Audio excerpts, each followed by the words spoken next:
अस्सलाम वालेकुम, welcome to agenda CSS. मैं हूं सिकलेंस जमल और आज हम बात करेंगे एक करंट अफेयर्स के एमसीक्यूज़ के बारे में। लास्ट टाइम हमने फरवरी 2020 के एमसीक्यूज़ डिस्कस किए थे, तो आज हम अगेन मार्च 2020 के एमसीक्यूज़ डिस्कस करेंगे और उनमें देखें कि इंपॉर्टेंट एमसीक्यूज़ कौन से हैं ताकि हम थोड़े टाइम में ज़्यादा तैयारी कर सकें। So without further ado let us get into the video and start learning. जी, तो हमारे पास आ चुके हैं मार्च 2020 के पाकिस्तान करंट अफेयर्स के एमसीक्यूज़। तो आप देख सकते हैं सिर्फ 3 पेजेस हैं, कोई बहुत ज़्यादा एमसीक्यूज़ नहीं है और उनमें से भी पाकिस्तान अफेयर्स के तो बहुत ही थोड़े से हैं। Rising blue mural at Centre Point in Karachi has been designed by Dutch artist Giuseppe Percivati. तो आपको पता है जी कि कराची के अंदर एक म्यूरल डिस्प्ले किया गया था और म्यूरल बेसिकली बहुत बड़ी पेंटिंग को कहते हैं जो कि आप दीवार के ऊपर बनाते हैं। अगर आपको याद हो, अगर आपने सीज़न देखा हुआ है दी ऑफिस, तो उसमें जो पैम बिजली होती है उसको भी आर्ट का बहुत शौक होता है, वो उसको एंड पे टास्क मिलता है एक म्यूरल बनाने का भी। सो म्यूरल जो है वो बड़ी दीवार के ऊपर कोई बहुत बड़ी पेंटिंग जो आप करते हैं उसको हम म्यूरल कहते हैं और उसका नाम क्या है जी? उसका नाम था राइजिंग ब्लू और वो कराची में अनवेल किया गया eight Centre Point in Karachi. और कौन से आर्टिस्ट ने उसको बनाया था या डिज़ाइन किया था, तो उस आर्टिस्ट का नाम है जी ज्यूसेप्पे परसिवाटी। और अगर आपने मूवीज़ वगैरह या सीजन देखे हुए हैं तो आपको पता है कि ज्यूसेप्पे कॉन्ते जो है फॉर एग्जांपल आई थिंक पहले किसी लीग के या तो मैनेजर रह चुके हैं या फिर इनके प्राइम मिनिस्टर रह चुके हैं, I am not sure, but ये इटालियन नाम है। ठीक है जी। Pakistan took first structure adjustment package from IMF during the regime of Dash in the year 1958। तो 1958 में जनाब पाकिस्तान ने पहली दफ़ा IMF से स्ट्रक्चर एडजस्टमेंट प्रोग्राम की का पैकेज लिया था। Basically balance of payment crisis के बाद हम जाते हैं IMF के पास। पहली दफ़ा 1958 में गए थे in the reign of General Ayub Khan, और उससे अब तक I think 23 times total Pakistan जो है आईएमएफ के पास जा चुका है। Whenever there is a balance of payment crisis, balance of payment crisis, हाँ शायद। ठीक है, चलें जी। When the famous Pakistani TV comedian Amanullah Khan died, तो अमानुल्लाह जो है पाकिस्तान के लेजेंडरी कॉमेडियंस में से एक थे। तो उनकी डेथ जो है इंपॉर्टेंट है, इसलिए ये एमसीक्यू मैंने आपके लिए डेट के साथ यहाँ पे ऐड किया हुआ है, 6 मार्च 2020 को। Who becomes first Pakistani female to break into badminton's top 140? तो बैडमिंटन की जो टॉप 140 हैं उनमें पहली पाकिस्तानी फीमेल जो है उनका नाम है जी महानूर शहजाद। ठीक है जी, तो ये थे पाकिस्तान करंट अफेयर्स एमसीक्यूज। अब आते हैं जी international current affairs MCQs from March 2020। International Olympics committee IOC shifted the Tokyo Olympics to July 2021. In which country is the headquarters of IOC located? तो ओलंपिक इंटरनेशनल ओलंपिक्स कमेटी जो है उसका headquarter कहाँ पे है जी?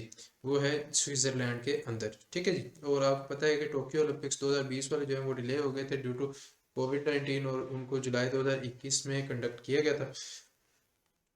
आगे चलते हैं।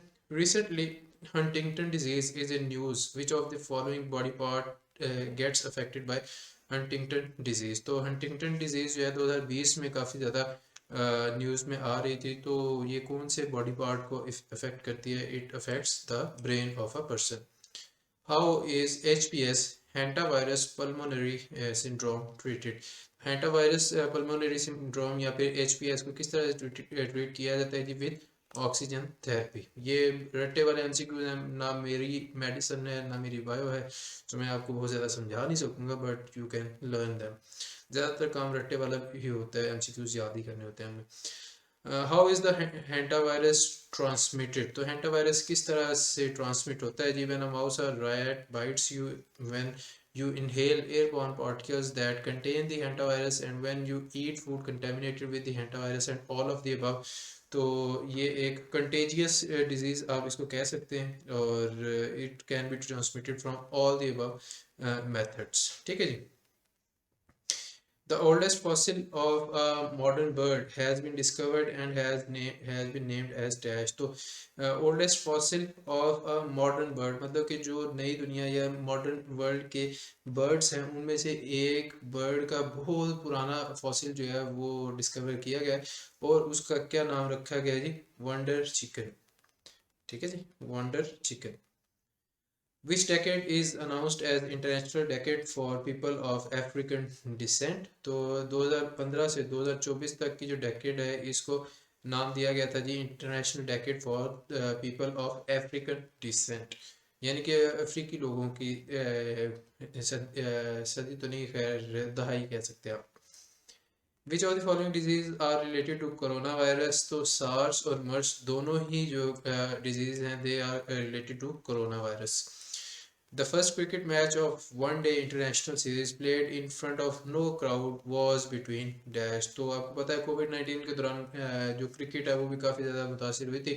सो मच सो कि एम्प्टी स्टेडियम्स में भी मैचेस होते रहे हैं। आपको याद होगा कि आई थिंक आईपीएल के मैचेस थे जो कि विदाउट क्राउड्स होते थे, और उसमें फिर वो स्पीकर्स के ऊपर बेसिकली क्राउड्स का जो चेयर है उसको आर्टिफिशियली ऐड करते थे। जब चौका लग रहा है तो क्राउड चेयर कर रहा है, या छक्का है या आउट वगैरह वगैरह। ठीक है जी। तो सबसे पहला जो विदाउट क्राउड मैच खेला गया था that was between Australia and New Zealand. In March 2020, the World Health Organization declared COVID-19 as dash। तो मैंने लास्ट वीडियो में भी आपको बताया था कि मार्च 2020 में कोविड-19 को एक पैंडेमिक डिक्लेयर कर दिया गया था। ऐसी डिजीज जो कि पूरी दुनिया में फैली हो और WHO उसको डिक्लेयर करती है। Obviously WHO is the relevant body. तो WHO ने इसको डिक्लेयर कर दिया कि हाँ जी ये एक पूरी दुनिया का मसला या पूरी दुनिया की बीमारी बन चुकी है। The WHO declared the novel coronavirus COVID-19 a pandemic on dash। उसकी तारीख क्या थी जब उसको उन्होंने कहा जी कि ये एक पैंडेमिक बन चुकी है? 11 मार्च 2020। WHO declared COVID-19 as a pandemic. Which disease was previously declared as pandemic by WHO? तो कोविड-19 से पहले एक जो पैंडेमिक WHO ने डिक्लेयर की थी वो थी H1N1 इन्फ्लुएंजा। नाम याद रख लीजिएगा स्पेशल, उसका जो है ना पूरा नाम याद रखना है, H1N1 इन्फ्लुएंजा। इन्फ्लुएंजा जुकाम को कहते हैं basically. In which year the Taliban office open in Qatar. तो तालिबान का जो पॉलिटिकल ऑफिस है वो बेसिकली कतर में 2013 में इस्टेब्लिश किया गया था। ठीक है जी। Which country is developing satellite to predict bush fire danger zones. तो आपको पता है कि 2020 में काफ़ी ज़्यादा बुश फायर्स ऑस्ट्रेलिया में भी हमें देखने को मिली। तो ऑस्ट्रेलिया ही वो कंट्री है जिसने एक सैटेलाइट बनाने का मंसूबा बनाया कि जो हमें प्रिडिक्ट करके दे सके कि कहाँ कहाँ पे बुश फायर्स के काफ़ी ज़्यादा खतरात हैं, ताकि वाइल्ड फायर्स जो हैं उनको बचाया जा सके। Australia. After how many years the United States and Taliban signed historic peace agreement in Doha, Qatar। तो दोहा कतर में जनाब 18 साल बाद यूएसए और तालिबान ने एक हिस्टोरिक एग्रीमेंट साइन किया था। Dash becomes the first country with free public transport. तो बहुत पुराना एमसीक्यूज है वैसे, लेकिन ये अक्सर पूछा जाता है। Luxembourg is the first country के जिसमें लोगों के लिए फ्री पब्लिक ट्रांसपोर्ट मौजूद है। लेकिन ये इतना महंगा है वैसे ही कि भाई आप इतने ज़्यादा टैक्सेस देते हैं और क्वालिटी ऑफ लाइफ ही इतनी है, आप गवर्नमेंट को टैक्सेस या रेवेन्यू के फॉर्म में इतनी चीज़ें देते हैं कि वो फ्री ट्रांसपोर्ट जो है या फिर फ्री पब्लिक ट्रांसपोर्ट जो है अफोर्ड कर सकती है।